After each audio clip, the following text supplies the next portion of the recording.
اعوذ باللہ من الشیطان الرجیم بسم اللہ الرحمن الرحیم الحمد للہ رب العالمین الصلاۃ والسلام علی اشرف الانبیاء والمرسلین سیدنا و نبینا ابی القاسم محمد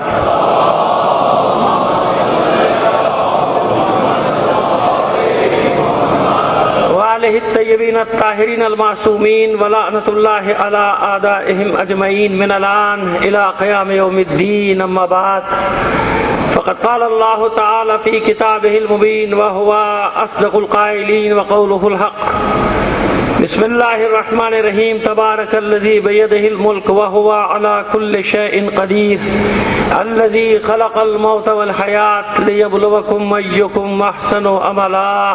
صلوات بھیجیے محمد علی محمد پر.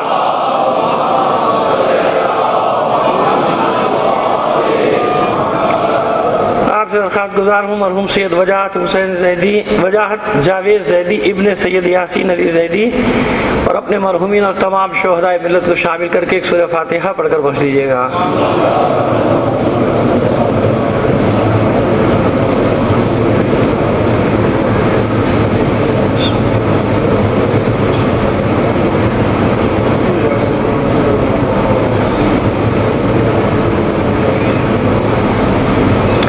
بعد انشاءاللہ موقع ملے گا دعا پھر کرا دیں گے. ایک بار تمام مریضوں کے لیے اجتماعی دعا کر دیے, خاص طور پہ مرحوم کی بہو بھی سخت مریضہ ہیں تو ایک سب ان مریضوں کی صحت یابی کے لیے بلند آواز سے ایک صلوات عنایت فرما دیجیے گا.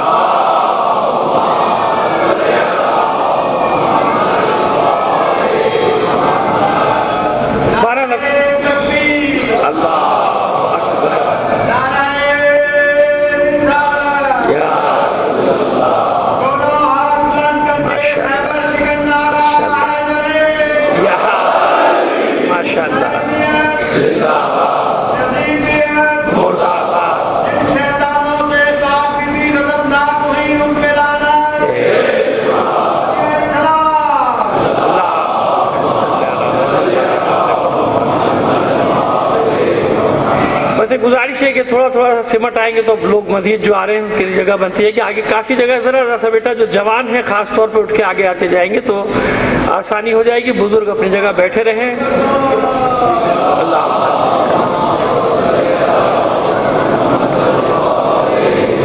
مومن اکرام وقت جو ہے وہ محدود ہے, جلدی جلدی مجھے چلنا پڑے گا. ظاہر ہے کہ جو وقت دیا جاتا ہے اس پہ مومن نہیں آتے اور جب مومن آتے ہیں تو وقت نہیں بچتا.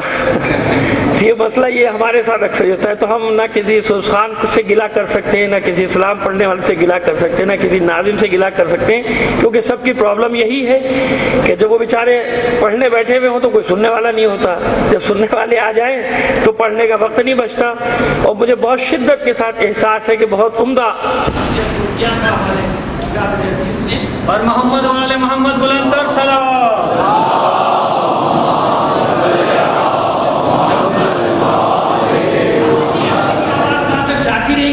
اب تھوڑا سا ٹائم بچا ہے, مجھے وہ وقت دے دیں تو آپ کی مہربانی ہوگی. میری بات جی آ جائے گی, ٹھیک ہے. آپ میری بات سنتے ہیں, میری آواز ہے اتنے عمدہ سوچان ہمارے بہت عمدہ ورثے سن کے, لیکن میں جانتا ہوں کہ میری خاطر تم نے سیکریفائس کیا اور اختصار سے کام کیا. رضا کاظمی صاحب نے جیسا کل آپ نے میں نے کہا فقہ وہ تو اپنی جگہ نے مجھے پڑھا اتنا اچھا کہ بے ساختہ میرا داد دینے کو دل چاہ رہا تھا, لیکن ان کے کلام میرا اپنا تھا, اس لیے میں بڑی شدت سے اپنے جذبات کے ساتھ بیٹھا رہا.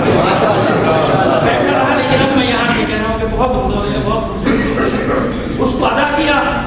لیکن بہرحال ایک گزارش ایسی مجلس ہوا کہ چلوں کہ تو ذرا سا وقت کا اگر مومن خیال کرے تو پڑھنے والے کو تھوڑا سا وقت مل جائے گا پڑھنے کا. آپ یہ کہ میرے بعد نوح ثانی بھی ہے اور سب کا ہے کہ سب کو اپنا اپنا حصہ لینا ہوتا ہے اس مجلس میں, لیکن کوشش کریں گے کہ کچھ مطلب بیان کرتے چلے جائیں. اگرچہ کہ مشکل یہ ہے بزرگوار اور جن کی بڑی گہری نظر ہے, خصوصاً تاریخ کے موضوع پہ منتظر عباس نقوی صاحب قبلہ بھی ہیں, ہمارے بزرگوار بھی ہیں, صاحب علم بھی ہیں, اور یہ ان کی کاوشوں کے یعنی انہیں اہل بیت نے اس کام کے لیے چنا. میں تو یہی کہوں گا کہ ہر آدمی کا کوئی نہ کوئی انتخاب ہوتا ہے, تو انہیں اس کام کے لیے منتخب کیا اور یہ اعزاز انہیں حاصل ہوا کہ دیگر اپنے ساتھیوں اور مومن کے ساتھ مل کر ایک اتنا شاندار, میں مجلس سے پہلے اسی لیے اوپر چلا گیا تھا یہ سب دیکھ کر آؤں,